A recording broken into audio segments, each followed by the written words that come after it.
Bonjour à tous, voici la deuxième partie du cours sur les biomolécules.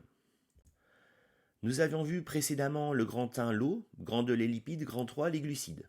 Là, il nous reste à faire le grand 4 et le grand 5, sur les acides aminés et protéines, et le grand 5 sur les nucléotides et acides nucléiques.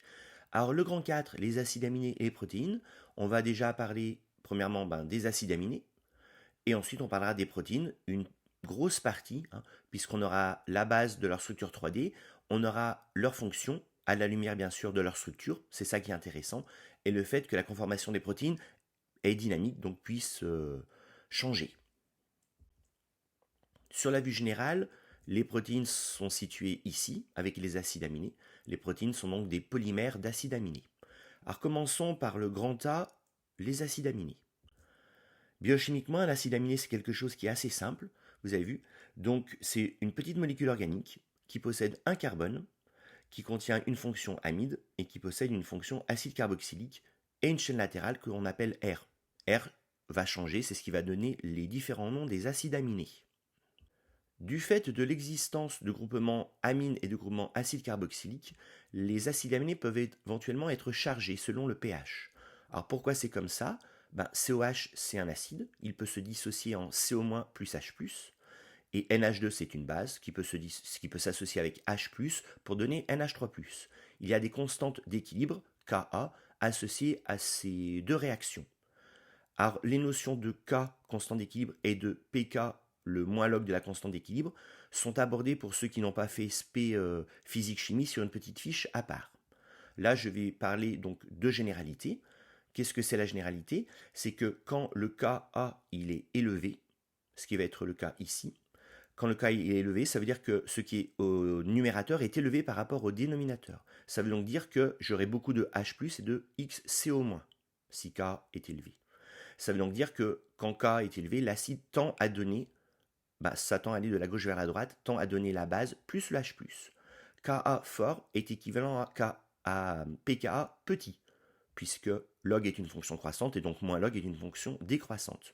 On voit que donc ici, le pK étant faible, la réaction tend plutôt à aller vers la droite. Ici, le pK étant élevé, donc K étant faible, la réaction tend plutôt à aller vers la gauche. On a donc deux groupes acido-basiques. Finalement, ce qu'on peut retenir, la preuve étant fournie sur la petite fiche à part, c'est que quand le pH il est égal au pKa du groupe concerné, il y a autant de l'acide que de la base. Et si le pH il est plus grand que le pK concerné, c'est la forme basique qui l'emporte. Et quand le pH il est plus petit que le pK, c'est la forme acide qui l'emporte. Comme le pK du groupe COH et CO- est à peu près 2,3, le pH il est donc à 7, c'est donc la forme CO- qui l'emporte.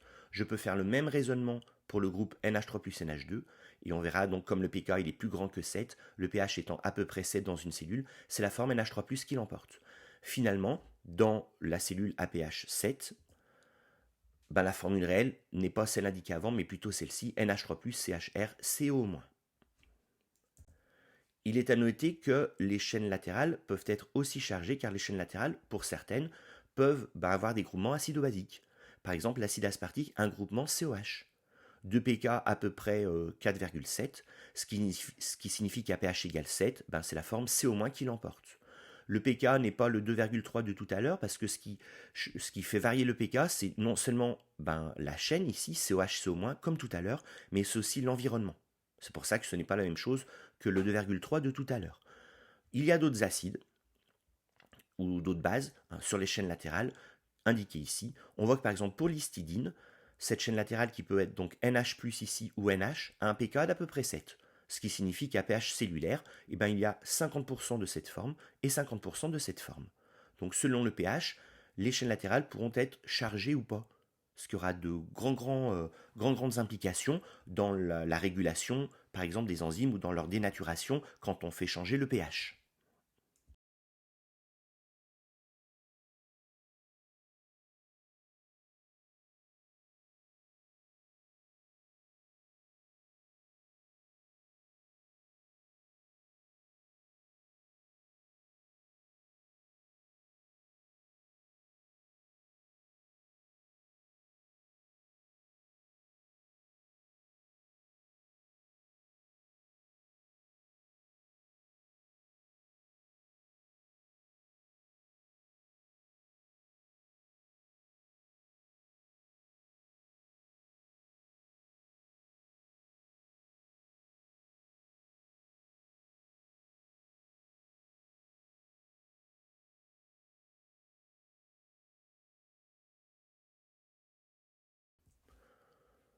Ces 4 acides aminés sont intéressants parce qu'on va les re-rencontrer quand on fera les enzymes. Ce sera nos exemples concrets. Donc c'est bien d'apprendre ceci. L'alanine aussi, hein, on verra que son alpha-cétoacide et l'acide pyruvique, facile à retenir, hein, qui interviendra dans la respiration. Dernier point pour finir ce grand A sur les acides aminés. Les acides aminés peuvent se polymériser en chaîne peptidique. L'idée, vous avez vu, c'est le même schéma que ce qu'on avait vu pour les glucides. Alors c'est marqué déshydratation, c'est une erreur du livre sur le Campbell où il y a marqué ça. En fait, c'est bien ce qui est corrigé dans votre police, c'est une condensation avec départ d'H2O. On le voit ici, H2O. Et l'inverse, il pourra avoir une hydrolyse ensuite de la chaîne peptidique avec arrivée d'H2O qui scinde au niveau de la liaison peptidique. Alors, voyons précisément la réaction en question. La polymérisation de 2 acides aminés est la suivante. CO- ou vous mettez COH, ça ne changera pas grand-chose. Plus NH3+, ou NH2. Hein. Bon, ce qui est certain, c'est que le O, il y a un oxygène et 2 H qui vont partir pour la condensation avec départ d'H2O. Et là, j'ai ma liaison peptidique. Si je remets un acide aminé, c'est représenté ici en vert, et j'ai la même chose. Je peux faire ça plein de fois. Alors pourquoi on l'a fait 2 fois? C'est juste pour comprendre que les acides aminés, ils se mettent ici de la gauche et vers la droite, en orientant correctement. Ça, c'est une convention. Le N du premier acide aminé, qui n'a pas subi de liaison peptidique, on va le mettre à gauche, et le dernier, CO-. La polymérisation se fait de la gauche vers la droite, et le premier acide aminé qui a été polymérisé, c'est le bleu. Puis ensuite, ça a été le rouge, puis ensuite, ça a été le vert. Ça, c'est important, c'est l'ordre 1, 2, 3, qui est le même ordre que quand on va lire les codons sur l'ARN messager. Les liaisons peptidiques sont indiquées ici par le petit carré. On comprend que quand on fera une hydrolyse plus H2O, COOH, ça va se scinder, et NH plus H2H2O, ça va se scinder pour récupérer ce qu'on avait ici à gauche. Passons ici à la partie B sur les protéines, qui sont des macromolécules polymères d'acides aminés. Alors avant de commencer, petite définition concernant le vocabulaire utilisé. Des fois je parle de protéines, des fois de chaînes peptidiques. Alors ce n'est pas la même chose. Une chaîne peptidique, c'est un polymère d'acides aminés reliés entre eux par des liaisons peptidiques. Comme on l'a défini précédemment, ça vient de la traduction d'un seul ARN messager. Par exemple, si je prends cette protéine ici, avec tous ces acides aminés donc qui commencent par NH3+, et qui se terminent par CO-, par exemple, ça vient de la traduction d'un ARN messager, c'est une chaîne peptidique. Une protéine, ça peut être une chaîne peptidique, ou ça peut être plusieurs chaînes peptidiques associées entre elles. Par exemple, si je prends celle qui est ici, on peut imaginer que ce gros morceau-là vient de la traduction d'un ARN messager, c'est donc une chaîne peptidique, et ce petit morceau-là vient de la traduction d'un autre ARN messager, c'est aussi une chaîne peptidique, l'ensemble formant cette protéine à 2 chaînes finalement. Donc la petite nuance entre chaîne peptidique et protéine, c'est la suivante. Ensuite, on a dit que donc, ce sont des polymères d'acides aminés. Alors là, pareil, c'est un petit peu inexact parce que très souvent, les protéines sont glycosylées, on dit. Elles ont donc une chaîne oligosaccharidique qui peut être greffée à elles. On parle de glycoprotéines ou de protéines glycosylées. Les protéines peuvent aussi être greffées à des lipides. On parle de protéines à encre lipidique. Ou, très souvent, les protéines peuvent aussi être associées à un groupement qui n'est pas protéique, qui n'est pas lipidique et glycosidique, qui s'appelle un cofacteur. Par exemple, dans l'hémoglobine représentée ici, qui contient 4 chaînes peptidiques, chaque chaîne commençant par N et finissant par C, chaque chaîne provenant de la traduction d'un seul ARN messager, donc là il a fallu 4 ARN messagers pour faire ces 4 chaînes peptidiques ici, et on voit que cette grosse protéine contient en bleu des cofacteurs qui ne sont pas du tout faits d'acides aminés, qui sont faits de carrément autre chose, avec du N en chaîne tétrapyrolique, ça s'appelle, avec du fer au milieu. Ça, c'est ce qu'on appelle donc le cofacteur. Alors, B1 sur les protéines, la structure 3D, la conformation. Alors, il faut savoir que la conformation d'une protéine résulte de plusieurs niveaux de repliement. Il y a 4 niveaux de repliement. La structure primaire, qui correspond à la séquence d'acides aminés, acide aminé 5, puis le 6, puis le 7, puis le 8, une fois que j'ai tout déplié. En fait, dans la vraie vie, ces acides aminés se replient. Ils se replient en ce qu'on appelle une structure secondaire. Nous avons la structure en hélice alpha, ça se replie en hélice comme ceci. Nous avons la structure secondaire en feuillet bêta. Là, il y a un feuillet bêta qui est représenté, un petit peu comme une carte routière dépliée. Il y a des coudes entre les brins ou entre plusieurs hélices. Tout ça, cette structure secondaire, elles peuvent s'associer ensemble pour former une grosse structure qu'on appelle la structure tertiaire. On voit ici par exemple une hélice, une autre hélice, un feuillet, une hélice, etc. Pour les protéines à une seule chaîne peptidique, la structure tertiaire est le plus haut degré de repliement. Les protéines à structure quaternaire comme l'hémoglobine, elles, c'est différent. Plusieurs structures tertiaires vont se mettre ensemble, par exemple 4 qui se mettent ensemble pour former la grosse protéine finale, qui a donc une structure quaternaire. Commençons par la structure primaire. Alors, on l'a déjà vu, c'est une succession d'acides aminés, donc une certaine séquence. Alors, cette structure primaire, j'ai rien d'autre à dire à part que c'est ce qui fait que la molécule est séquencée. Il n'y a jamais de ramification, je vous rappelle, puisqu'il n'y a qu'une seule liaison possible, c'est pas du tout comme les polysaccharides, comme on a vu avec l'amidon. Cette structure primaire, elle a l'information qui permet la future structure 3D et donc la future fonction de la protéine. Ça se voit très bien sur cet exemple historique où dans l'hémoglobine, qui est contenue dans les globules rouges, dans l'hémoglobine normale, on va dire sauvage, les hémoglobines sont solubles, ne s'associent pas entre elles, elles ont deux chaînes alpha, deux chaînes bêta. Si je prends la chaîne bêta, je vois sa séquence primaire qui est ici. Dans l'anémie falciforme ou drépanocytose, les hémoglobines sont en fossiles, on dit comme ça. Alors, pas les hémoglobines, les cellules. Alors pourquoi c'est comme ça? Parce que justement, les hémoglobines font des espèces de câbles qui sont responsables de ces protubérances, qui elles-mêmes sont responsables de la forme qui fait que les hématies ne peuvent pas bien passer dans les vaisseaux sanguins, d'où les symptômes de la maladie.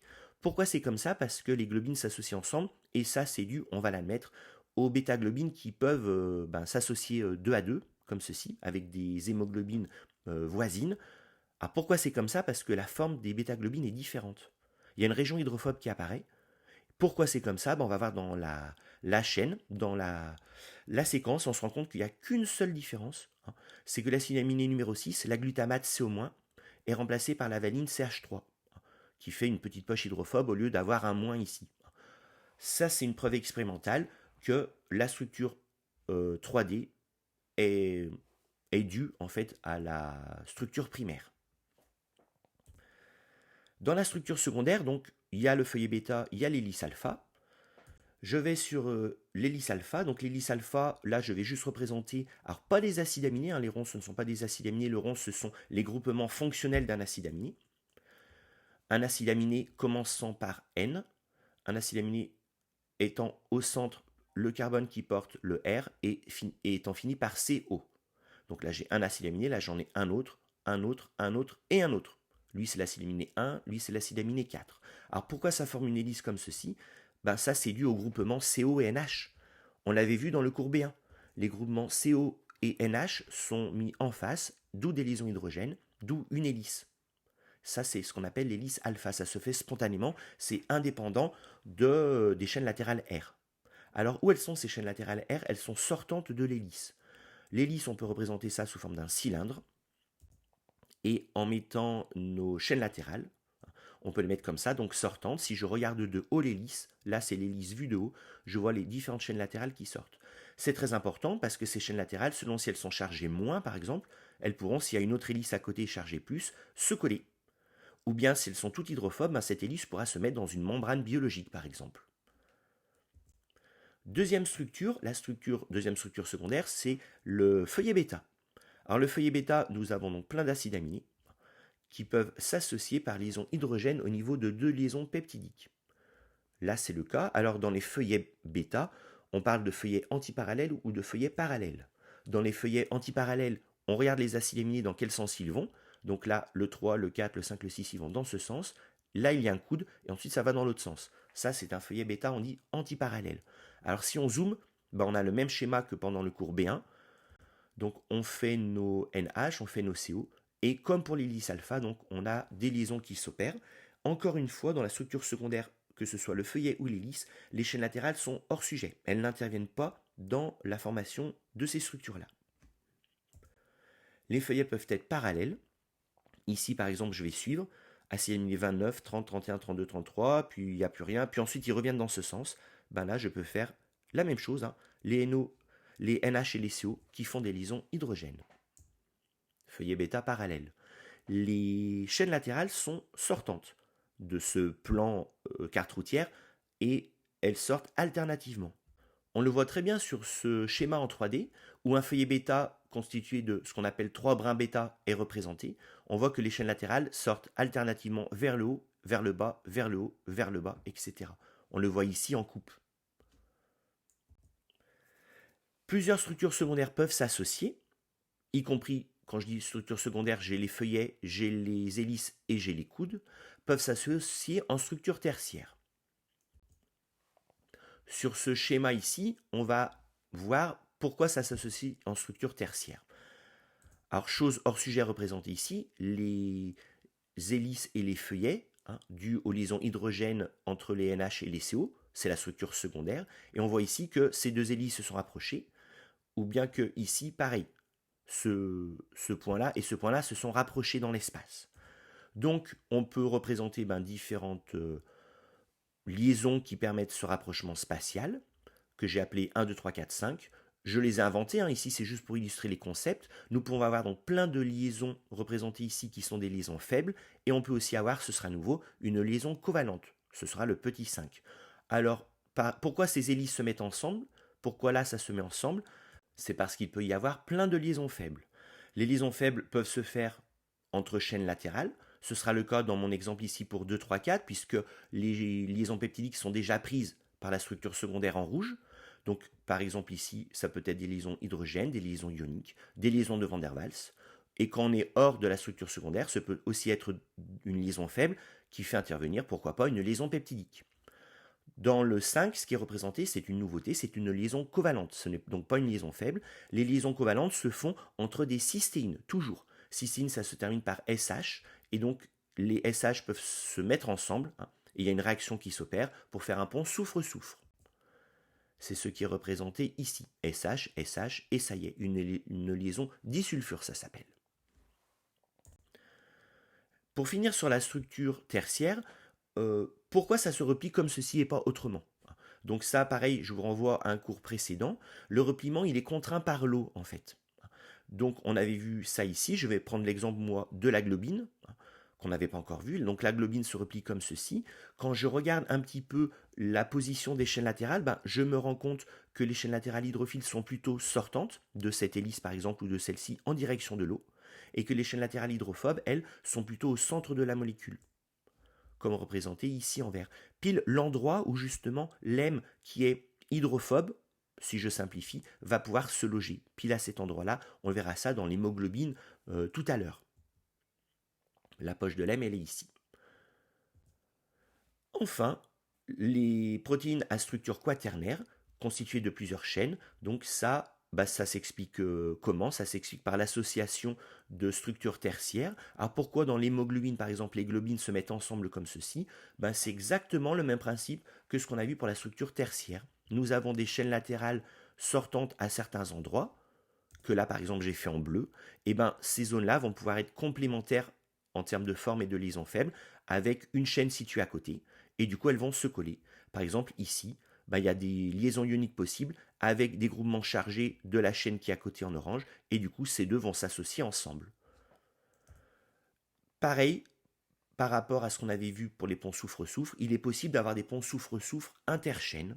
Dans la structure des anticorps, on voit une chaîne, deux chaînes, trois chaînes, quatre chaînes, identiques 2 à 2, et on voit que cette chaîne bleue peut faire des liaisons soufre-soufre avec la chaîne rouge ici, et aussi des liaisons soufre-soufre entre des chaînes bleues.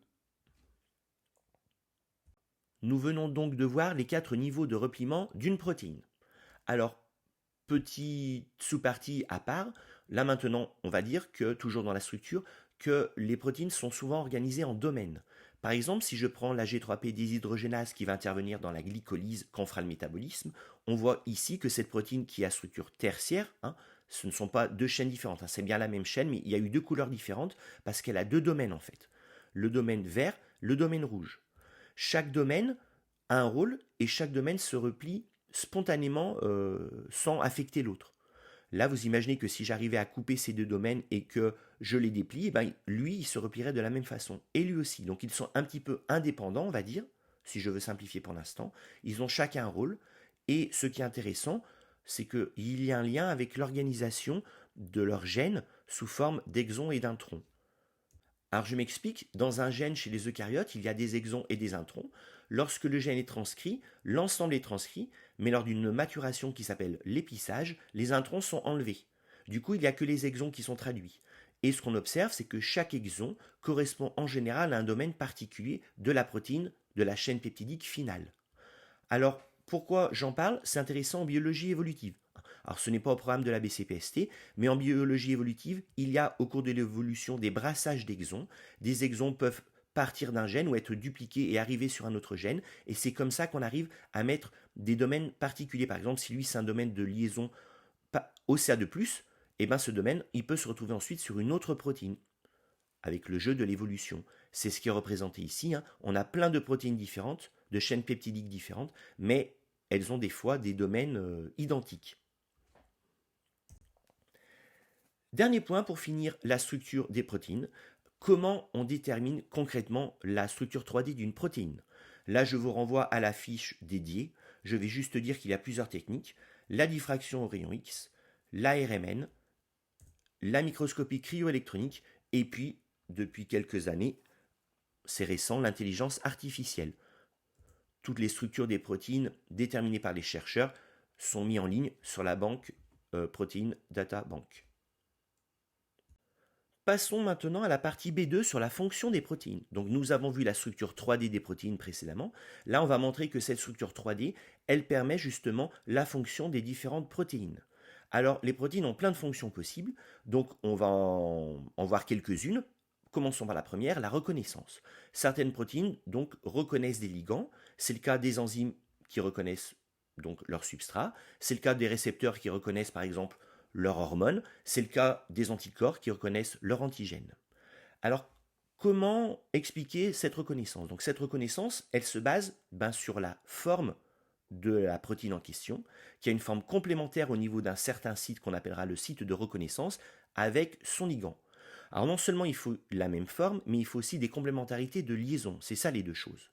Là, le glucose peut rentrer ici, et le glucose peut faire des liaisons. Ça ne se voit pas, mais si on zoome, on verrait qu'il fait plein de liaisons avec tous les acides aminés représentés ici de l'enzyme, qui du coup peut le reconnaître.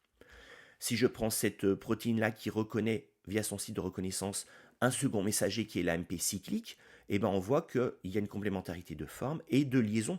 Toutes les liaisons qui sont représentées ici, hydrogène ou ionique, c'est ce qui permet la reconnaissance de ce ligand. Alors nous, quand on voudra illustrer le mécanisme de la reconnaissance entre une protéine et son ligand, on va utiliser un exemple précis, qui est celui de l'enzyme trypsine. En effet, cet exemple pourra resservir lorsque l'on abordera les enzymes dans un futur cours. L'enzyme trypsine est représentée ici en bleu, son ligand est ici. Alors son ligand c'est son substrat, c'est une chaîne peptidique, une succession d'acides aminés. Alors la trypsine va se lier à cette chaîne peptidique et va venir couper. Alors elle coupe pas n'importe comment, elle coupe après certains acides aminés qui concrètement sont les acides aminés K ou R, comme représenté ici, si le 1 et le 4 sont les acides aminés K ou R. Alors quand on zoome au niveau du site de reconnaissance, on va comprendre pourquoi l'enzyme trypsine reconnaît la chaîne peptidique et pourquoi elle reconnaît spécifiquement les acides aminés K ou R et ensuite elle les coupe. L'enzyme trypsine qui est représentée ici est en coupe et on voit qu'elle a une petite zone où le substrat qui est rose peut rentrer. Alors ce substrat, il va donc rentrer parce qu'il a une complémentarité de forme et il va aussi faire des liaisons avec différents acides aminés qui sont sur l'enzyme trypsine. Alors les acides aminés, on a représenté celui qui est ici, c'est l'acide aminé aspartate, et deux acides aminés qui sont à cet endroit-là, qui sont représentés ici. On voit qu'effectivement il y a une complémentarité de liaison. La chaîne peptidique va se lier via quelque chose qui est chargé, donc NH3+, ou NH2+, selon si c'est K ou R, via une liaison ionique à cet endroit-là, représentée ici en vert, et une seule liaison, ça ne suffit pas pour stabiliser l'ensemble, elle va aussi se lier via des liaisons hydrogènes représentées ici. Là, la chaîne latérale intervient. Par contre, en dessous, ce ne sont pas les chaînes latérales qui interviennent, ce sont juste les liaisons peptidiques CO et NH. Donc là, c'est ce qu'on appelle des liaisons aspécifiques entre un acide aminé et un autre, quelle que soit sa séquence. Donc ce que l'on voit ici, pour finir, si je devais récapituler, dans cette partie B de 1, c'est que la reconnaissance entre une protéine et son ligand, elle s'explique par une complémentarité de forme, et elle s'explique par une complémentarité de liaison entre donc protéine et ligand. Dernier point concernant la reconnaissance protéine-ligand, c'est sur l'analogie, qui est souvent faite entre la reconnaissance clé-serrure. Alors cette analogie n'est pas très bonne, on va le voir ici. Pourquoi? Parce que la protéine va être affectée par le ligand. En fait, elle va changer un petit peu de forme. Ça va être léger, mais suffisant pour qu'il y ait plein de conséquences. On le voit ici, l'exokinase. Si vous regardez bien, elle n'a pas exactement la même forme avant qu'elle lie son ligand et une fois que le ligand est lié. Là, on voit que le glucose, quand il est rentré, la protéine, finalement, s'est plus rapprochée de lui, l'a plus moulé, et ça s'est répercuté à d'autres zones. Par exemple, cette zone-là, qui est plus ouverte que là-haut. Alors pourquoi c'est comme ça? Parce que quand un ligand arrive, je vais prendre l'exemple ici, par exemple il est moins, l'acide aminé étant chargé plus va être attiré par le ligand une fois que celui-ci se fixe. Et comme cet acide aminé lui-même fait partie par exemple d'une hélice qui est elle-même liée à une hélice qui est elle-même liée à un feuillet bêta, je prends ça comme exemple aléatoire, l'ensemble va pouvoir bouger. En dessous, c'est bien illustré ceci. On voit que le substrat est capable de se lier en A, B et C, mais qu'une fois qu'il arrive, A, B, C se réorganise subtilement et l'enzyme lié à son ligand n'a plus la même forme que l'enzyme initiale. Plutôt que clé-serrure, on utilise l'analogie de la poignée de main, on parle d'ajustement induit. Quand on serre la main de quelqu'un, les deux mains, finalement, une fois qu'elles sont en contact, bougent. Comme ici, la protéine qui vient se mouler à son ligand.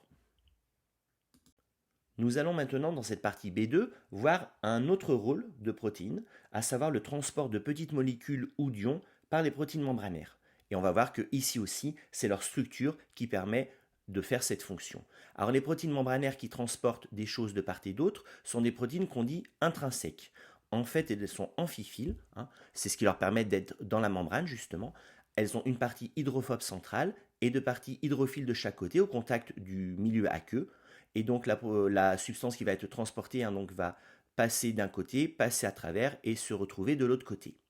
Alors quand on observe précisément justement la structure de ces protéines membranaires, on voit qu'elles ont des portions hydrophobes et des portions hydrophiles. Ceci se voit sur le profil d'hydrophobicité, que je ne redétaille pas ici, mais qui est expliqué sur votre figure.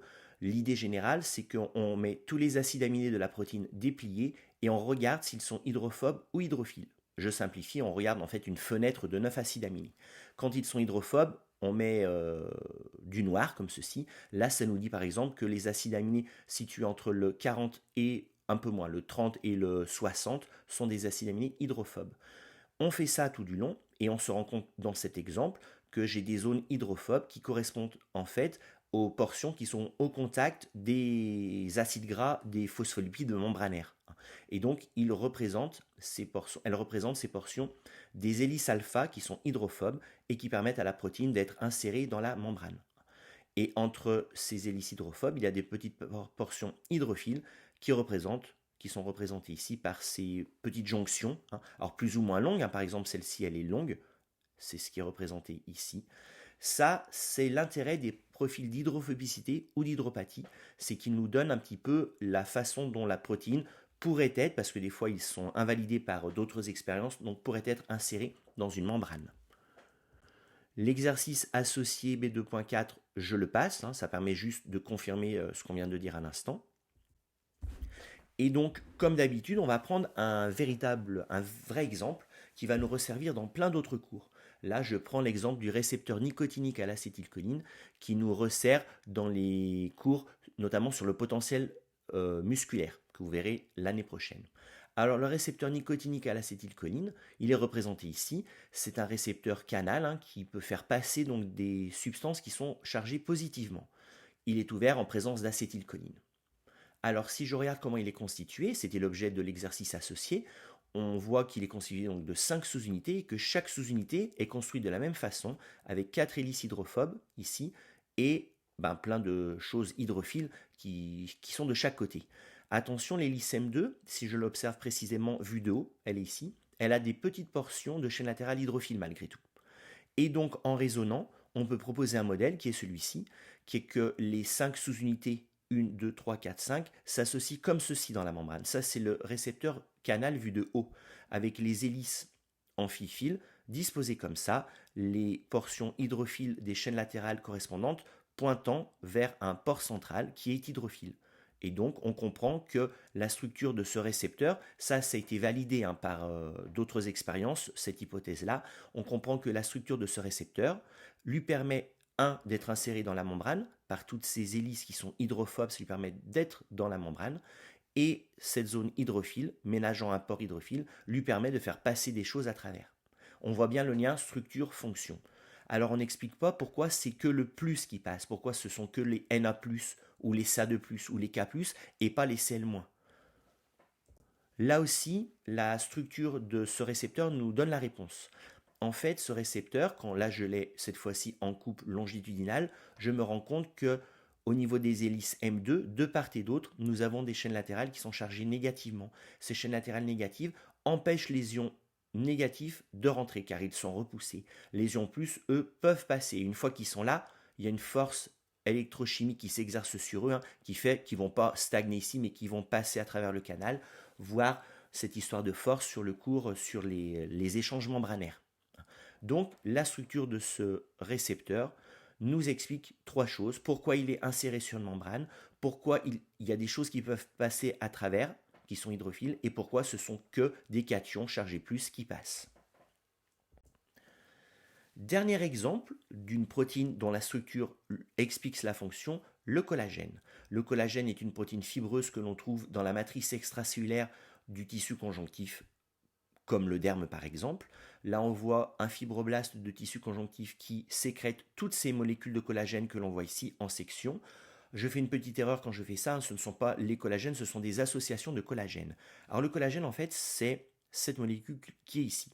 C'est une protéine à structure quaternaire qui est faite de 3 chaînes qui sont plutôt allongées. Ces collagènes-là se mettent à plusieurs, exactement comme la cellulose qu'on avait vue à l'époque. C'est pas du tout une protéine, mais c'est le même principe pour faire des fibrilles. Regardons un petit peu plus précisément ce collagène. Le collagène est représenté ici. Il est sous forme d'une structure quaternaire à 3 chaînes et ces chaînes font plein de liaisons entre elles.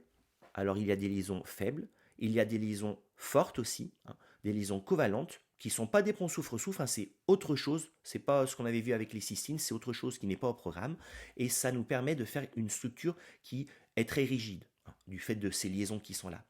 Et en plus, ils se mettent à plusieurs, comme les celluloses dans les microfibrilles, par des liaisons faibles, comme dans les celluloses, et aussi par des liaisons covalentes. Tout ça fait que la fibrille de collagène est quelque chose qui résiste à l'étirement dans cet axe. Ça explique donc sa fonction. Passons à la dernière partie de ce 4B, qui est le 4B3. La conformation des protéines est dynamique. Donc on a vu la structure 3D, on a vu que la structure 3D permettait la fonction, et là on va voir que du coup en changeant la structure 3D, on va pouvoir changer la fonction de la protéine, l'activer ou l'inactiver par exemple. Alors il y a plein de possibilités pour changer la forme d'une protéine. Il y a premièrement les conditions physico-chimiques, l'augmentation de pH par exemple, ou la baisse de pH, ça va rajouter des H+, les CO- vont pouvoir se transformer en COH par exemple, et du coup des éventuelles liaisons ioniques vont pouvoir disparaître, du coup la structure va pouvoir changer, la structure tertiaire. Et donc on explique que effectivement en changeant ces conditions, on peut changer la forme et donc on peut changer la fonction, puisqu'on a montré dans la partie précédente que la fonction elle est due à la conformation, à la structure 3D. Une autre possibilité pour les cellules, bien plus utilisée que les modifications de pH et de température, ce sont les modifications covalentes. Alors la plus connue et la plus utilisée dans les cellules eucaryotes, c'est la phosphorylation. Il est possible, en rajoutant un phosphate sur une chaîne latérale de protéines, comme ici, là vous avez la sérine et un phosphate lui est rajouté dessus, il est possible en faisant ça de changer la forme d'une protéine. Et pas qu'un peu, puisqu'en rajoutant un phosphate, on rajoute des moins. Et si vous imaginez que dans le coin, il y a des chaînes latérales chargées plus et que vous rajoutez des moins, ça va attirer les chaînes latérales chargées plus. Et comme elles sont reliées à d'autres hélices, à d'autres feuillets et tout, ça change toute la forme de la protéine. Ça, c'est le principe de la phosphorylation. Les phosphates se mettent sur les OH, comme la sérine, comme la thréonine, comme la tyrosine, par exemple. Les protéines qui font ça, ça s'appelle des kinases. Elles prennent le phosphate de l'ATP et elles le mettent là-dessus. Du coup, l'ATP se transforme en ADP. Les protéines qui font à l'envers s'appellent des phosphatases. Le fait de phosphoryler ou de déphosphoryler, ça peut activer ou inactiver. Tout existe dans la cellule, il y a plein de cas possibles. Prenons comme d'habitude un exemple concret. Je vais prendre comme exemple l'activation par phosphorylation de cette enzyme verte. Alors, je fais une petite chose en amont qui est hors sujet, mais je le fais quand même pour tout à l'heure. Je prends cette enzyme bleue, c'est la glycogène phosphorylase kinase, et elle a une certaine forme, elle ne marche pas, et quand du SA2+ arrive, le SA2+ se fixe, ça fait changer la forme de cette petite zone-là qui est la sous-unité calmoduline, elle s'appelle, et ça se répercute sur l'ensemble. Pour l'instant, je le constate juste sans aller dans les détails. Ça l'active. Une fois qu'elle est activée, elle va pouvoir faire son action. D'après son nom, c'est une kinase de ce substrat-là, donc elle va phosphoryler la glycogène phosphorylase, donc elle le fait. Elle phosphoryle celle-ci, qui du coup, là je suis dans le sujet, change de forme et dans cet exemple devient active. Cette enzyme-là, c'est l'enzyme qui coupe le glycogène en glucose. On le voit ici. C'est cette enzyme qui permet, par exemple, dans le foie, de libérer du glucose qui ira dans le sang, ou dans le muscle, de libérer du glucose qui servira à faire de l'ATP. Elle utilise un phosphate pour faire ceci, mais ça c'est un petit peu sans intérêt pour nous. Donc là, on a un bon exemple où, en phosphorylant quelque chose, on arrive à l'activer ou à l'inhiber. La protéine en question qui était ici une enzyme. Un troisième cas, à part les modifications de pH température ou les modifications covalentes de protéines par phosphorylation, qui est très utilisé, c'est la liaison faible à une molécule qu'on va appeler un effecteur. Alors là, nous venons de le voir. C'est pour ça que cet exemple, il est bien parce qu'on a les deux choses. On vient de voir qu'en mettant un Ca2+ à cet endroit-là, Ca2+ étant chargé plus, il peut réorganiser ce petit morceau. Imaginons qu'il y ait des plus qui du coup maintenant sont repoussés. Donc ça change de forme, et comme ça c'est lié à ça, par des liaisons faibles, ça en changeant de forme, ça peut faire changer de forme ce qui est en bleu. Donc là j'ai un bon exemple où un effecteur qui est ici le Ca2+, en se liant dessus par liaison faible, permet de changer une forme, et donc permet de changer une fonction. Ici, je passe d'une forme inactive à une forme active. Il y a plein d'autres exemples, plein. Je vous en donne un qu'on connaît déjà, qui concerne la libération lorsqu'il y a de l'adrénaline de IP3. Alors là, on est plus précis que ce qu'on avait vu à l'époque. L'adrénaline est reçue par son récepteur. En étant reçue, il y a des liaisons donc, qui se créent. C'est un effecteur l'adrénaline. Ça entraîne un changement de conformation de ce récepteur, vous avez vu là. En changeant de conformation, il peut maintenant se lier à cette protéine G qui est un intermédiaire. En se liant, la protéine G change de forme. Elle a lié son effecteur qui est ce récepteur là. Vous avez vu maintenant, elle a changé de forme. Maintenant, elle est capable de se lier à cette enzyme orange qui s'appelle la phospholipase C. En se liant, elle change de forme et elle devient active. Son site actif est libéré, elle peut couper son substrat qui se trouve être le PIP2 qu'on connaît. Elle le coupe, ça libère IP3. IP3 va pouvoir faire son rôle de second messager et aller, on avait dit nous à l'époque, libérer du Ca2+ dans le cytosol. Alors on a le mécanisme. Le IP3 vient se lier à un récepteur ici, et en se liant, le récepteur change de forme et ça l'ouvre en fait. C'est un récepteur canal. Et le Ca2+, il a une force, il y en a beaucoup dedans, ici dans le réticulum, il a une force qui le pousse à ressortir. Et du coup, il est là. Et ce Ca2+, il va faire ce qu'on vient de voir à l'instant. Il va aller activer la glycogène phosphorylase kinase, qui va activer la glycogène phosphorylase, qui fait que le glycogène va être coupé en glucose. Donc là, j'ai toute la chaîne dans le foie de l'adrénaline à la libération de glucose. Quand on fait la glycémie au lycée, on a ça, on a le glucagon où l'adrénaline permet la libération de glucose par le foie. Là, on a tout le mécanisme. Et le mécanisme, il repose sur une succession d'activations qui se fait ici par des effecteurs et des changements de forme. Dernier exemple qui illustre tout à fait ça, on l'a vu aussi, c'est le récepteur nicotinique à l'acétylcholine. Tout à l'heure, on a ignoré le contrôle par l'acétylcholine. Là, je vais l'utiliser. Le canal, en fait, est fermé. Et quand il y a de l'acétylcholine, ça lui permet de s'ouvrir et de faire entrer. Ça, c'est quand vous allez faire le muscle, vous verrez que quand il y a contraction du muscle, en fait, c'est contrôlé par une synapse à acétylcholine. C'est cette acétylcholine qui est là, qui permet l'entrée de Na+, qui entraîne un potentiel d'action, qui entraîne une contraction. Alors, tout à l'heure, on était parti là-dessus, Et on avait ignoré d'une façon réfléchie, en fait, le fait que dans ce porc, en réalité, c'est hydrophile, mais il y a aussi un acide aminé, la leucine, qui a une très grosse chaîne latérale et qui bouche le porc. C'est ce cas-là. Lorsque l'acétylcholine arrive, en fait, il y a un changement de conformation qui fait que toutes les hélices, elles pivotent, notamment les hélices M2, les leucines pivotent et le pore central est libéré. Et du coup, les molécules, lésions, par exemple Na+, peuvent passer à travers. Donc on a bien encore une fois le lien entre la structure et la fonction et le dynamisme ici qui est important pour activer le canal en question. Dans la partie sur la conformation des protéines et dynamiques, on a vu donc une idée super importante qui est que les protéines peuvent changer de conformation, ce qui modifie leur fonction. On va voir une deuxième partie qui concerne les protéines allostériques. Alors les protéines allostériques, ce sont des protéines qui ont une structure quaternaire, comme on le voit ici, et pour lesquelles la fixation d'un ligand, qu'on voit ici, sur une sous-unité, entraîne un changement de forme de cette sous-unité, on le voit très bien ici, qui se répercute sur toutes les autres. Et toutes les autres, maintenant, elles deviennent plus affines pour ce ligand. Là, le ligand bleu avait du mal à se fixer. Une fois qu'il y en a un qui s'est fixé, ça a changé de forme, ça s'est répercuté sur toutes les autres, et maintenant le ligand bleu, il va pouvoir bien se fixer sur les autres. C'est ce qu'on appelle un effet coopératif. Ça, c'est la définition initiale de protéines allostériques. Les protéines existent sous deux formes. La forme qui fixe pas bien, qu'on va appeler la forme T, et la forme qui fixe bien, on va appeler la forme R. C'est la forme active, quoi. Alors, comment on peut expliquer ces changements de conformation? Moi, je vais prendre un exemple, je ne vais pas prendre une enzyme pour une fois, je vais prendre l'hémoglobine, parce qu'elle nous resservira dans le cours sur le sang. Alors, quand je prends l'hémoglobine, elle est faite de 4 globines liées toutes ensemble, 2 alpha, 2 bêta, et les globines sont capables de lier O2, qui n'est pas du tout ici à l'échelle. Donc, quand O2 se fixe sur une globine, la globine change de forme. Alors, pourquoi c'est comme ça? Il faut aller voir une globine. Une globine, c'est plein d'hélices alpha, c'est un M ici, et cet M, il est lié à une hélice qui s'appelle l'hélice F. On le voit ici, l'M il est ici. L'M c'est quelque chose qui est plan et il y a un fer au milieu, lié ici. L'hélice F, elle est reliée à l'hélice H, qui est juste derrière. Elles sont reliées parce que il y a des liaisons, comme d'habitude. Ici, il y a notamment une liaison hydrogène importante. Quand il n'y a pas d'O2 fixé, on est sous cette forme. O2, il a du mal à venir parce que le fer, il est en retrait. Là, on le voit en dessous. Là, je suis en perpendiculaire, en coupe.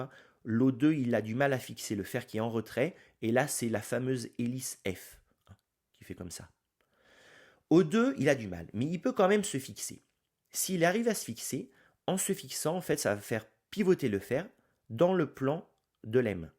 Comme le fer est relié à l'hélice va faire un mouvement minuscule vers le bas ici. On le voit par les flèches qui sont grises là. Ça tire en fait l'hélice F. L'hélice F étant tirée, ça va se détacher. Parce que c'est pas assez fort pour être maintenu pour que H suive si vous voulez. Donc H va se détacher de F et H étant détaché de F va aller un petit peu vers le bas. En fait, on constate, parce qu'on le voit par diffraction au rayon X, qu'elle va pivoter comme ceci.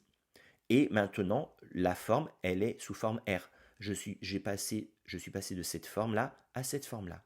Et ce qui est très intéressant, c'est que les globines sont reliées entre elles. Par exemple, la globine qui est ici est reliée à une autre globine. On voit que le début ici, par des liaisons ioniques. Et en faisant ce qu'on a raconté, l'hélice H va vers le bas et ça se détache de l'hélice qui est ici.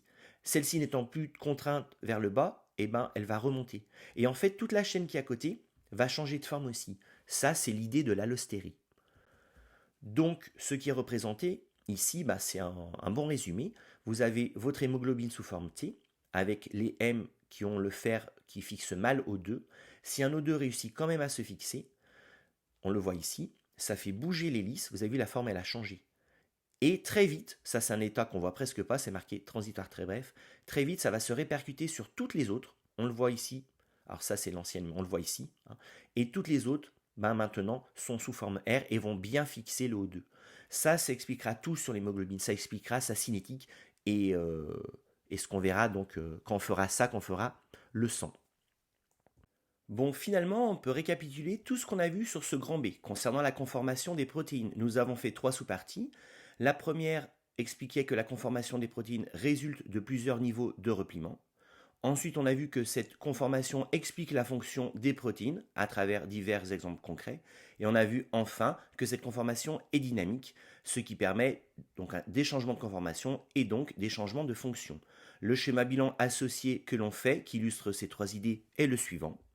Donc là, je vous présente le schéma une fois fini. Alors, la conformation des protéines résulte de plusieurs niveaux de repliement. La structure primaire, la structure secondaire, tertiaire et quaternaire, illustrées ici avec les différentes liaisons. Ceci entraîne la structure 3D de la protéine, et cette structure 3D permet la fonction de la protéine, illustrée ici par une reconnaissance. C'est ça qui est illustré, reconnaissance d'un ligand, qui est possible via ce site de reconnaissance, qui lui-même est possible via la forme 3D de la protéine. Cette structure est dynamique, par exemple, l'illustration ici, c'est une phosphorylation qui fait changer cette conformation. Un phosphate chargé moins qui va attirer des plus, ça va donc faire pivoter cette hélice qui va se répercuter finalement sur le site de reconnaissance qui par exemple va perdre sa forme. Et là donc ça entraîne une modification de la fonction de la protéine, puisque dans cet exemple, le ligand n'est pas reconnu. Passons à la dernière partie, la grande famille de nucléotides, dinucléotides et acides nucléiques, A, B et C. Sur notre schéma de vue générale, on est donc ici. Les nucléotides sont les monomères qui permettent de faire les dinucléotides et les acides nucléiques.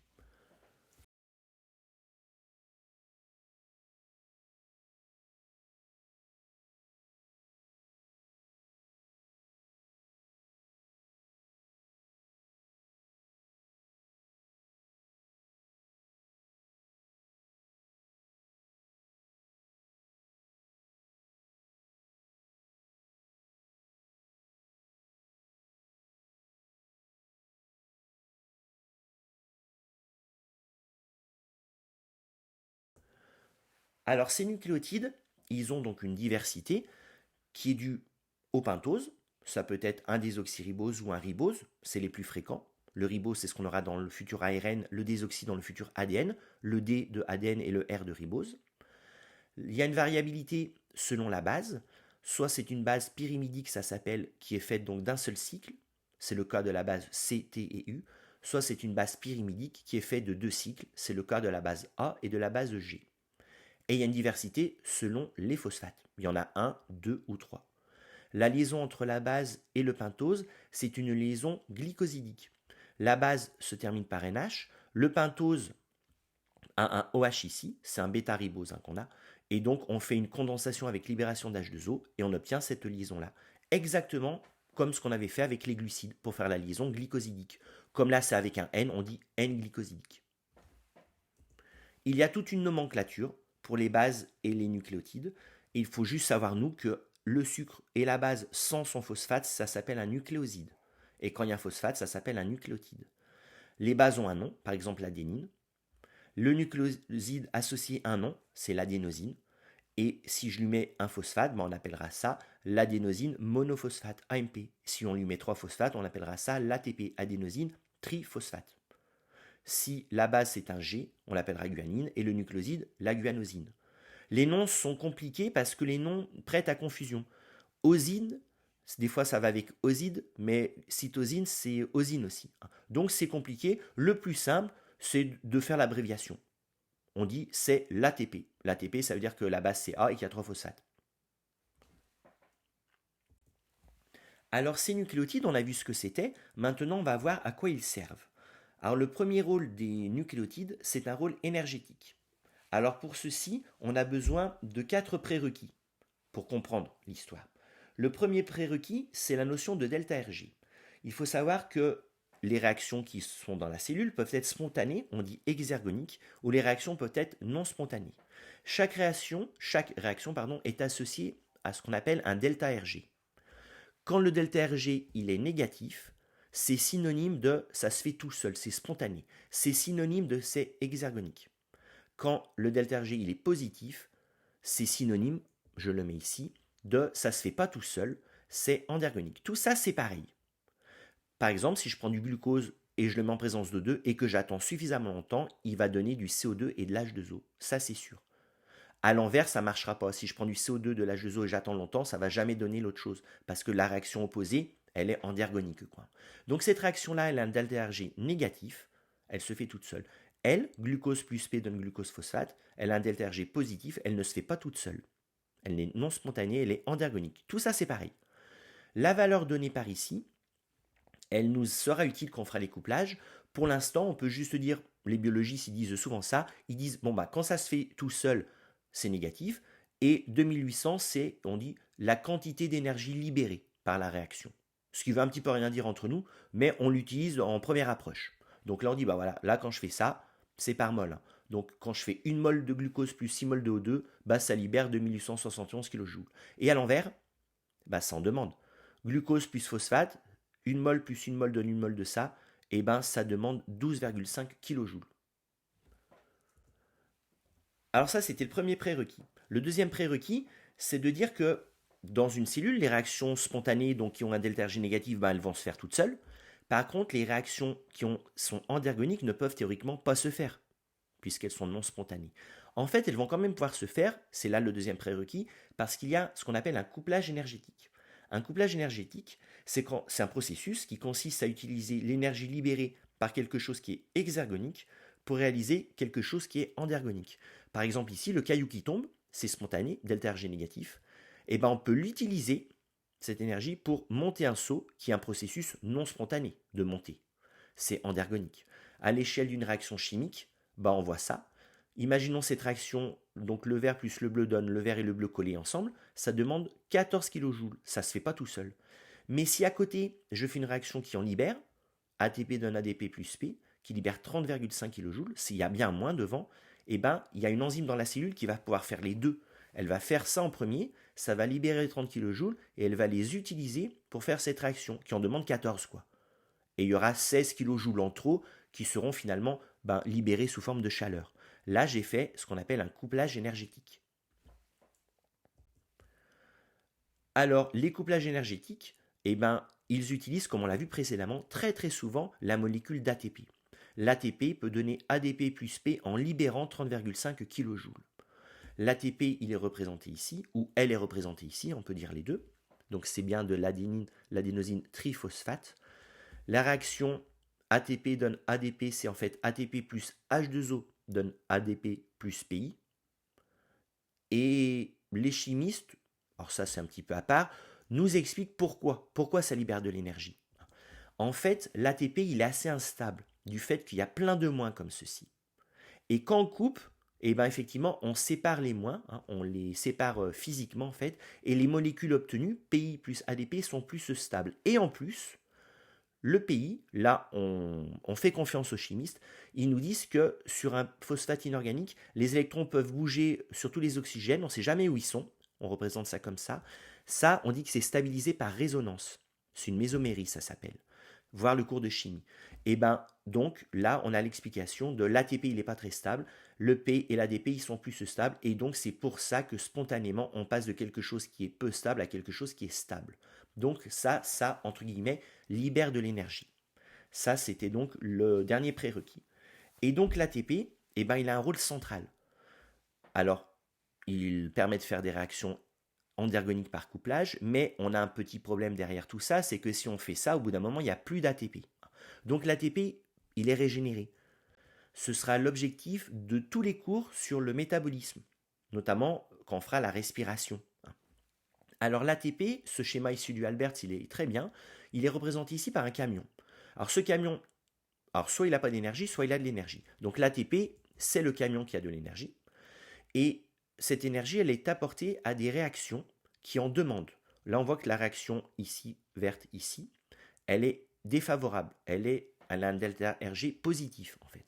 Et bien l'ATP, il permet, en faisant ATP donne ADP plus PI, de libérer de l'énergie qui est utilisée à cet endroit-là par des enzymes, en fait, pour faire la réaction endergonique. Il y a un couplage ici. Les couplages sont représentés par les petites étoiles ici. Mais au bout d'un moment, il n'y en a plus de l'ATP. L'ATP, il va être régénéré par des réactions qui ont un delta Rg négatif du coup. Ces réactions-là, il y en a qui sont bien connues. De vous, c'est par exemple la respiration.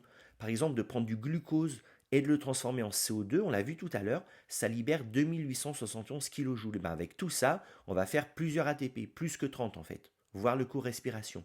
Et donc il est régénéré. Donc l'ATP, son rôle, c'est ça. C'est d'apporter l'énergie pour faire des réactions endergoniques. Et ensuite, il est recyclé par des mécanismes qui s'appellent le catabolisme, comme la respiration ou la fermentation. Les nucléotides peuvent donc avoir un rôle important dans le métabolisme. Autre rôle possible, c'est un rôle informationnel. C'est le cas du nucléotide qui s'appelle l'AMP cyclique. On voit là que c'est un AMP et qu'il est cyclisé à cet endroit-là via le phosphate sur le OH qui est situé sur le carbone numéro 3. Alors l'AMP cyclique est un second messager important dans les voies de transduction. C'est illustré sur votre schéma qui est ici. Alors pour rappel, mais c'est totalement hors sujet, on avait vu nous un second messager qui s'appelait le CA2+, et un autre qui s'appelait IP3, via cette voie de transduction qui est la voie de transduction de l'adrénaline, qui en étant reconnue donc entraîne la libération d'IP3, qui entraîne la libération de CA2+, qui entraîne l'activation de la glycogène phosphorylase kinase et de la glycogène phosphorylase et donc la formation de glucose à partir de glycogène. Donc ça, c'est quelque chose qu'on connaissait déjà, mais c'est hors sujet, hein. C'est juste l'idée du second messager. Et il faut savoir que dans les chaînes comme ça, avec des hormones ou des neurotransmetteurs, eh ben, il y a souvent un autre second messager qui s'appelle l'AMP cyclique. Alors on va le voir ici, l'AMP cyclique intervient par exemple dans la chaîne de transduction du glucagon.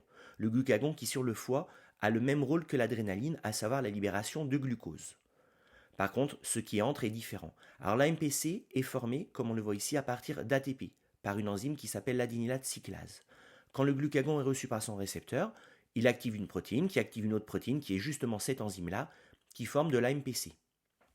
Cette AMPC, là ce n'est pas détaillé, va venir activer une protéine kinase A. Toujours pareil, hein, c'est un effecteur, se fixant là-dessus, ça fait changer la forme, et cette protéine est active, c'est une kinase. Cette kinase va venir donc phosphoryler sa cible, qui, c'est indirect, hein, mais à terme, sa cible, on peut dire que c'est la glycogène phosphorylase qui du coup est phosphorylée. Cette glycogène phosphorylase, c'est la molécule de la dernière fois, la molécule verte, qui maintenant qu'elle est phosphorylée, justement, permet le clivage du glycogène. C'est ce qu'on avait vu ici, c'est la même. Donc c'est pour ça que cet exemple est bien, parce qu'on peut le ressortir dans plein de cas. Rôle informationnel, rôle énergétique. Troisième rôle, le coenzyme A. Le coenzyme A a un rôle important dans le catabolisme, on va le voir. Le coenzyme A, donc voilà ce que c'est. C'est un nucléotide, en fait c'est plutôt un dérivé de nucléotide parce qu'on voit qu'il a quelque chose ici qui est assez gros et qui se termine par SH. Donc ce coenzyme A, en fait, peut transporter des groupements acyles. Exemple, le groupement acétyl, c'est un cas particulier. Le groupement acyl va se mettre sur le SH. C'est comme s'il y avait un thioester ici, hein, et donc j'obtiens du coup de l'acylcoenzyme. Alors dans cet exemple-là, on l'appelle l'acétylcoenzyme. Le coenzyme existe donc sous deux formes, sous la forme non liée, on le note HS-coenzyme pour montrer l'endroit réactif, et sous forme liée à l'acyle, exemple l'acétyl, on l'appelle l'acétylcoenzyme. Le coenzyme a un rôle important dans le catabolisme, comme on le verra dans le cours sur la respiration. Alors, lors de la respiration, le glucose est oxydé en CO2. Ça se fait en plusieurs étapes. La glycolyse glucose donne pyruvate. Puis ensuite, une enzyme va couper le pyruvate en CO2, le premier CO2 libéré de la respiration, et l'acétyl. Cette enzyme a un coenzyme qui s'appelle le coenzyme A, et c'est lui qui récupère, il est marqué ici, cet acétyl. Une fois fait, ce coenzyme A acétylé, donc l'acétylcoenzyme A va se détacher de cette enzyme-là, et va finalement rencontrer une autre enzyme, qui est l'enzyme 1 du cycle de Krebs, cycle de l'acide citrique. Et une fois qu'il est sur cette enzyme va catalyser une réaction qui est de transférer ces deux carbones, cet acétyl, sur un oxaloacétate, ça s'appelle, qui a 4 carbones, pour donner un composé qui a 6 carbones. Ça, c'est le début de ce qu'on appelle le cycle de Krebs, qui permettra la fin de l'oxydation et la fin de l'obtention des CO2.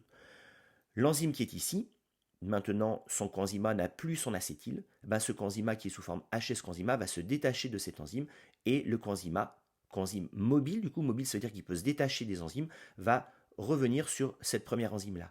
Donc le coenzyme, ce que l'on voit, c'est qu'il transfère finalement l'acétyl de cette zone, qui est dans la matrice de la mitochondrie, à l'enzyme 1 du cycle de Krebs, qui est aussi dans la matrice, mais qui est donc une enzyme qui intervient dans le cycle de l'acide citrique ou le cycle de Krebs.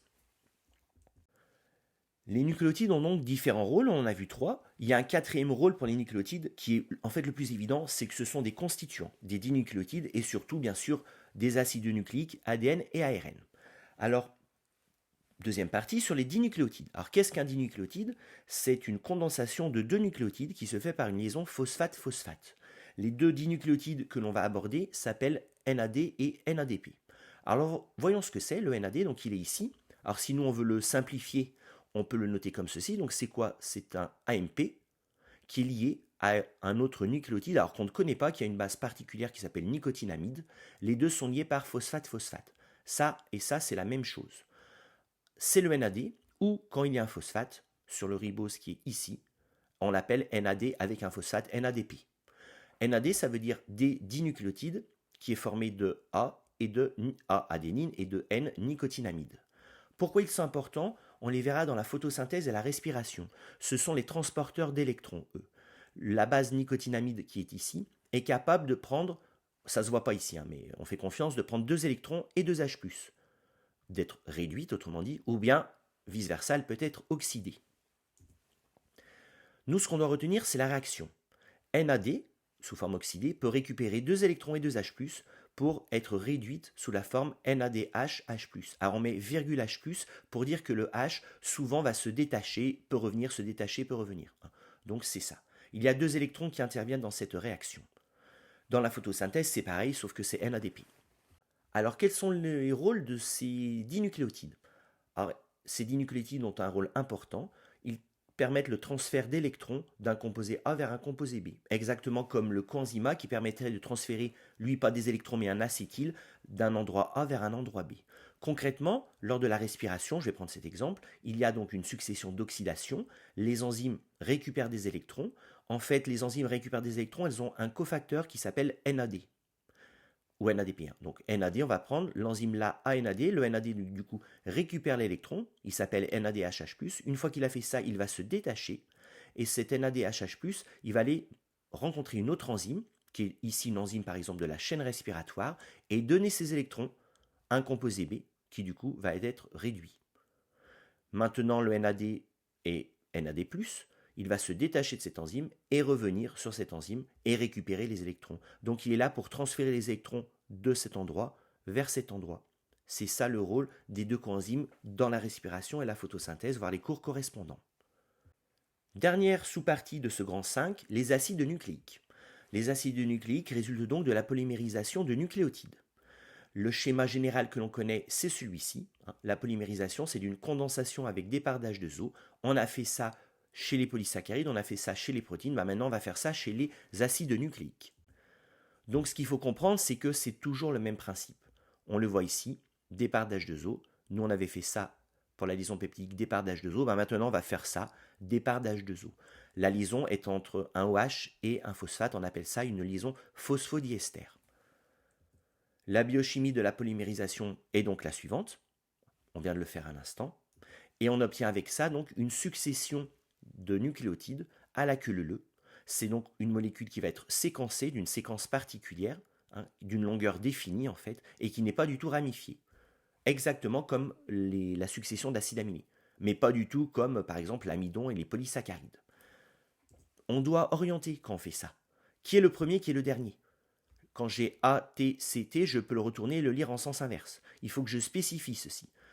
Quand le phosphate est là, donc c'est l'extrémité 5', il est sur le carbone 5, et lui, il n'a pas encore eu sa polymérisation qui va arriver, si on continue.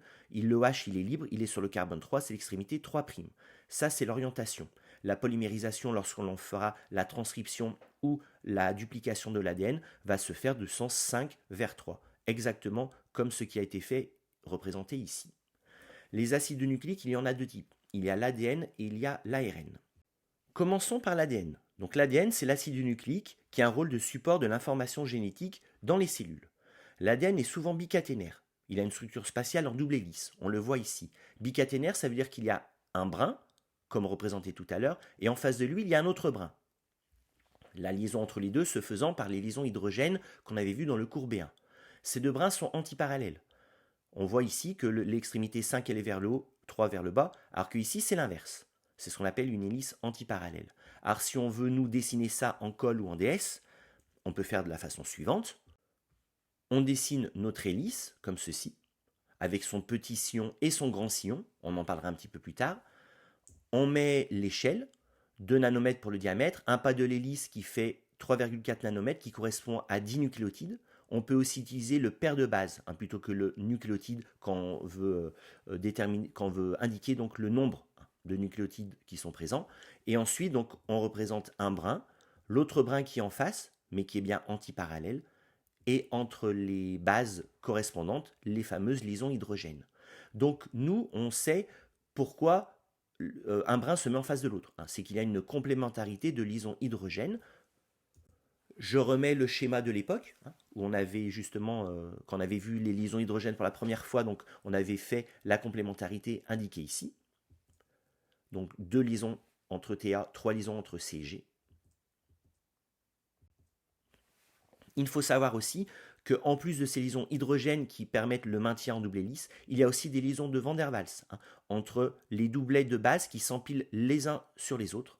Et entre cette base-là et la base qui est en dessous, il y a des liaisons de Van der Waals. Pareil ici. Le squelette pentose phosphate, il est représenté ici en jaune. Alors pourquoi on dit que l'ADN est le support de l'information génétique ? On va montrer que sa structure lui permet justement de faire cette fonction de support de l'information génétique. Qu'est-ce qu'on attend pour un support de l'information génétique? On attend 3 choses. On attend qu'il puisse porter une information qui va permettre de coder les différentes protéines responsables du phénotype. On attend du support de l'information génétique qu'il puisse être facilement répliqué, ce qui lui permettra d'être transmis à la génération suivante. Et on attend, troisièmement, qu'il puisse être facilement réparé en cas d'altération, ce qui permet sa stabilité. Alors effectivement, si je vais aller vite parce qu'on verra ça dans les cours de génétique, l'ADN est une molécule séquencée. Ça veut dire qu'il peut porter un message. On le voit ici. Si je prends un gène, ici, c'est une succession de lettres qui portent un message. C'est comme nous, les 26 lettres qu'on met bout à bout et on fait des mots et on fait des phrases et on fait un message. Donc c'est une molécule séquencée qui pourra, en étant transcrite et traduite, aboutir à une autre molécule séquencée qui est la chaîne peptidique, qui elle aussi porte un message, tryptophane, féline, alanine, etc., une succession d'acides aminés qui est responsable, je vous rappelle, de la structure 3D et donc de la fonction de la protéine, et donc du futur phénotype. Donc l'ADN, c'est une molécule qui porte une information, elle est séquencée, comme la chaîne peptidique. J'ai dit qu'il fallait aussi que le support de l'information génétique puisse être répliqué facilement. Effectivement, l'ADN, il a une structure qui lui permet ceci. Premièrement, les 2 brins tiennent par des hélices qui sont facilement rompables parce que ce sont des liaisons qui sont faibles. Et puis, surtout, on peut dire, chaque brin porte l'information pour faire l'autre brin. Et lors de la réplication, c'est comme ça qu'il sera répliqué. Il sera coupé en 2, c'est assez simple puisque ce ne sont pas des liaisons covalentes. Et ensuite, l'enzyme, en face d'un T mettra un A, en face d'un G mettra un C, etc. Et donc l'enzyme pourra reconstituer le brin manquant. Et à partir d'un seul brin, par réplication semi-conservative, on pourra faire 2 brins. C'est pas un nouveau et un ancien, c'est 50% nouveau, 50% ancien chaque fois. Enfin, on a dit que l'ADN a une structure qui lui permet d'être, quand il est altéré, réparé facilement. Effectivement, quand il y a une mutation, ça entraîne une bosse dans la structure de l'ADN. Et il y a des enzymes qui sont chargées de repérer ces bosses. Elle se balade, l'enzyme, et puis quand elle voit que le diamètre ne fait pas 2 nanomètres, elle s'arrête et en gros, ça lui dit il y a une bosse. Là, l'exemple que j'illustre, ce n'est pas une bosse due à un mésappariement, mais une bosse due aux ultraviolets, c'est ce qu'on appelle un dimère TT. Une fois que ça s'est repéré, et bien justement, il y a une autre enzyme qui va pouvoir donc enlever la petite portion qui est mutée. Ça, c'est facile parce que ça se déshybride facilement avec l'histoire des liaisons hydrogènes. Et une fois que le trou est là, une autre enzyme pourra venir remplacer ce qui manque, toujours en utilisant la correspondance. S'il y a un T, en face, je mets un A, quoi.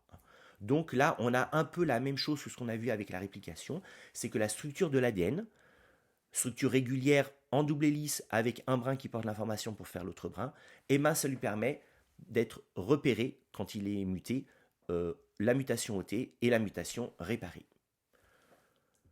Quand je dis que l'ADN est le support de l'information génétique dans les cellules, c'est tout à fait juste. Dans les virus, il faut savoir que ce n'est pas souvent le cas. Souvent, les virus ont un génome ARN, comme HIV, comme la grippe influenza ou comme le SARS-CoV-2 de la Covid-19. Alors ces virus ARN, eux, ça ne marche pas ce qu'on a raconté. Alors ils sont séquencés, ils portent une information, il y a des gènes. Par contre, alors la réplication, je n'en parle pas, hein, il y a un mécanisme particulier. Par contre, ils ne sont pas stables, hein, ils ne peuvent pas être réparés quand ils sont mutés. Et pour eux, c'est même assez intéressant puisque ça leur permet justement avec les mutations, de faire des protéines qui changent, hein. Et au fur et à mesure des saisons qui passent, ben, les protéines changent. Et du coup, notre système immunitaire qui était habitué à reconnaître telle protéine, ben, effectivement, ben, peut des fois ne pas reconnaître. C'est pour ça que les vaccins, il faut tout le temps les refaire dans ces exemples-là, au gré des mutations. Dernier acide nucléique à aborder, c'est l'ARN. Donc l'ARN, biochimiquement, c'est comme de l'ADN, sauf que on a ribose le R de l'ARN au lieu d'avoir un désoxyribose, et que la base, ce n'est pas une base T, mais c'est une base U. On constate qu'on compare TU que c'est exactement la même chose à l'endroit où ça se lie au A. Hein. Le O et le NH, ils sont complémentaires du NH2 et du N. Donc ça ne change rien pour nous. La seule différence, c'est le petit CH3 dans la thymine par rapport à l'uracile. D'un point de vue spatial, l'ARN est souvent donc monocaténaire ou partiellement bicaténaire. Là, on voit une structure partiellement bicaténaire. Alors, cette structure partiellement bicaténaire, elle peut être due au hasard, c'est une structure aléatoire, comme chez les ARN messagers, souvent. Hein. Quand dans l'espace, un GU rencontre en face de lui un CA, et ben, ils peuvent se coller. Puis, avec l'agitation, se décoller, etc. Donc, c'est une structure un petit peu aléatoire, je l'ai dit ici. Par contre, dans certains ARN comme les ARN R ou les ARN T, c'est une structure qui n'est pas du tout aléatoire. Dans les ARN ribosomiaux qui constituent les sous-unités des ribosomes, eh ben on a des structures bien définies. Par exemple, dans la grande sous-unité ribosomiale des bactéries, il y a deux ARN, l'ARN R5S il s'appelle et l'ARN R23S, ils ont une structure bien définie, qu'on voit ici. C'est pas aléatoire ça. Ça, on vous a mis la même chose avec les protéines, l'ensemble faisant le ribosome. On voit que le ribosome est essentiellement fait d'ARN R en fait, et non de protéines. Pour les ARN de transfert, c'est pareil, il y a une structure bien définie. Alors l'ARN de transfert qu'on représente comme ça est capable via son anticodon de se lier au codon de l'ARN messager, d'où la correspondance lors de la traduction. L'ARN de transfert a aussi un 3'OH qui lie l'acide aminé. Si je le fais un petit peu mieux, là c'est la structure où j'ai plus détaillé, et là c'est la vraie structure dans l'espace. C'est ce qui est représenté là-haut. Donc c'est replié dans l'espace. On voit qu'il y a plein de liaisons hydrogènes. C'est responsable de la structure spatiale partiellement dépliée qu'on appelle en feuille de trèfle. Et en réalité, donc, vous avez vu que le rouge, il vient là et il vient se coller au bleu. C'est ce qu'on voit là. Avec le même code de couleur, avec les boucles ici, on peut le voir sur ce schéma-là. Donc structure dépliée ou structure non dépliée, selon si je regarde en bas ici ou là-haut. C'est la même chose. Les liaisons hydrogènes classiques entre A et U, C et G que l'on connaît, donc, sont ici en bleu. C'est comme dans l'ADN, c'est pour ça que ça fait une hélice. Et il y a aussi donc d'autres liaisons. Par exemple, là, j'ai un G qui peut venir se lier à un G. Alors ça peut sembler surprenant, un G qui se lie à un G, mais il faut comprendre que ce G-là, il est en face de son C par les liaisons que l'on connaît, celles-ci là, les liaisons classiques, on va dire. Mais d'un autre côté, ce G, il peut aussi venir se lier à G, mais d'un autre côté, justement, pas par les mêmes groupements. Donc là, si je mets les couleurs, c'est ceci. Là, j'ai mes trois liaisons GC, et là, j'ai deux autres liaisons possibles entre le doublet et le doublet, le H+, le H+ delta ici, GG. Donc ça, c'est la structure 3D d'un ARN de transfert. Les boucles de tout à l'heure sont représentées par ces couleurs-là. Les ARN de transfert, donc, les ARN ont plein de rôles. Et tous ces rôles divers reposent souvent sur leur capacité à faire des liaisons hydrogènes avec d'autres acides nucléiques. Illustrons ceci à travers deux exemples. Le premier exemple, c'est celui de la traduction. On voit que l'ARN de transfert, représenté ici d'une façon simplifiée avec son anticodon, peut venir reconnaître un codon sur l'ARN messager. Il y a bien une reconnaissance ici. Cet ARN de transfert porte ici l'acide aminé phénylalanine. C'est pour ça qu'il y a une correspondance entre le codon UUU et l'acide aminé phénylalanine. Ça, c'est le code génétique. Ce n'est pas notre sujet aujourd'hui. Notre sujet, c'est comment ils font leur fonction, les ARN. C'est grâce à leur structure. Ils peuvent se reconnaître, en fait, via la complémentarité classique des bases. Autre exemple, lorsqu'il y a un épissage. Lorsqu'il y a un épissage, les introns sont enlevés. L'exon 1, intron, exon 2, on voit que là, au cours de l'épissage, l'intron va être enlevé et les exons 1 et 2 vont être raboutés. Ça se fait par des gros complexes d'épissage représentés ici. Et dans ces complexes, il y a des ARN, qu'on appelle les ARN SN. Ces ARN SN sont capables de reconnaître les jonctions entre exon et intron. Parce que ces jonctions, ce sont des séquences qu'on peut appeler consensus, qui sont tout le temps les mêmes si je simplifie. Et donc, eux, ils sont complémentaires, ils viennent reconnaître ça, et en gros, ça dit à l'enzyme, bon, bah c'est bon, c'est le début, c'est la fin de l'intron, et donc ça active une autre enzyme qui va venir couper et rabouter l'ensemble. Là, encore une fois, ce n'est pas du tout le même rôle de ces ARN. Par contre, leur fonction repose sur le même mécanisme, à savoir la capacité de faire des liaisons hydrogènes avec d'autres acides nucléiques, qui sont ici des ARN. La reconnaissance est représentée ici. Dernière sous-partie sur les acides nucléiques, le fait que les acides nucléiques peuvent interagir avec des protéines. Alors on va distinguer deux cas. Il y a des acides nucléiques qui peuvent interagir avec des protéines d'une façon aspécifique. Ça veut dire quelle que soit la séquence de l'acide nucléique, que ce soit du A, que ce soit du T, du C, du G, ce n'est pas la question. Ça, c'est une reconnaissance qui va se faire aspécifiquement entre les phosphates de l'ADN et les acides aminés chargés plus des protéines. Alors on a ça par exemple quand on fait la compaction de l'ADN. Donc l'ADN au sein des chromosomes est compacté. L'ADN notamment s'enroule autour de protéines qui s'appellent les histones. Et puis après ça se enroule encore et ça fait les chromosomes qu'on connaît. Alors quand je vais zoomer là-dessus, ce que je vois, c'est que pourquoi l'ADN se met autour des histones, c'est parce que l'ADN est chargé moins via ses phosphates et les histones ont plein de chaînes latérales chargées plus. Et du coup, on le voit ici, il s'opère des liaisons ioniques qui font que justement ça se colle. Et ça c'est indépendant de la séquence de l'ADN, ce n'est pas le sujet, puisque je fais une reconnaissance liaison ionique avec les phosphates. En plus de ce qu'on vient de voir, l'ADN peut interagir avec les protéines d'une façon spécifique. Alors les protéines vont pouvoir interagir avec l'ADN, mais cette fois-ci avec les bases, donc spécifiques. Il faut comprendre que dans l'ADN, on a des sillons majeurs et des sillons mineurs qui se succèdent. Là, j'ai un majeur, un majeur, etc. Et que au niveau de ces sillons, si je vois une vue du dessus, donc j'ai des bases, par exemple la base A et la base T, et elles présentent en face du sillon mineur ou en face du sillon majeur des groupements. Par exemple, imaginons que là j'ai un G et que là j'ai un C, et côté sillon majeur, j'ai ce qui est représenté là vu de haut, un H qui n'est rien du tout, un N qui a un doublet, un O qui a un doublet, un H qui est plus delta. Donc si j'ai un acide aminé qui a une chaîne latérale qui est complémentaire en termes de liaison, il va pouvoir se fixer à ce G et ou à ce C. Et s'il passe de l'autre côté, il pourra se fixer s'il est complémentaire. Et ces groupements ne sont pas les mêmes selon si c'est A ou si c'est G, C ou si c'est T, quoi. Donc c'est comme ça que ça va marcher la reconnaissance spécifique. Elle n'est pas compétitive avec les liaisons base-base, puisque ce ne sont pas les mêmes groupements qui interviennent, on le voit bien. Les liaisons base-base, elles sont ici selon l'horizontale, alors que l'acide aminé, lui, il va arriver plutôt selon la verticale de ce schéma. Là, on a un exemple qui illustre très bien ceci, la reconnaissance ADN spécifique entre une protéine qui est représentée ici et l'ADN. Vous imaginez que cette protéine, elle a une hélice alpha, avec des chaînes latérales sortantes, dont une asparagine, ici, ASN, qui vient reconnaître des bases. Et là, on a la coupe, on voit que cette asparagine, elle est capable de reconnaître la base A, et uniquement, elle ne peut pas reconnaître autre chose. Donc si cette protéine, elle a plein d'acides aminés et qui sont tous complémentaires avec certaines bases, elle pourra se fixer. C'est pour ça que des fois, on dit, telle protéine, elle est capable de reconnaître A, A, T, A, A, C, par exemple. Ça sous-entend que, oui, avec ces acides aminés, il faut qu'il y ait telle séquence pour qu'elle puisse se coller. Ça, c'est la base de tout. C'est la base de la reconnaissance entre une protéine et une séquence spécifique de l'ADN.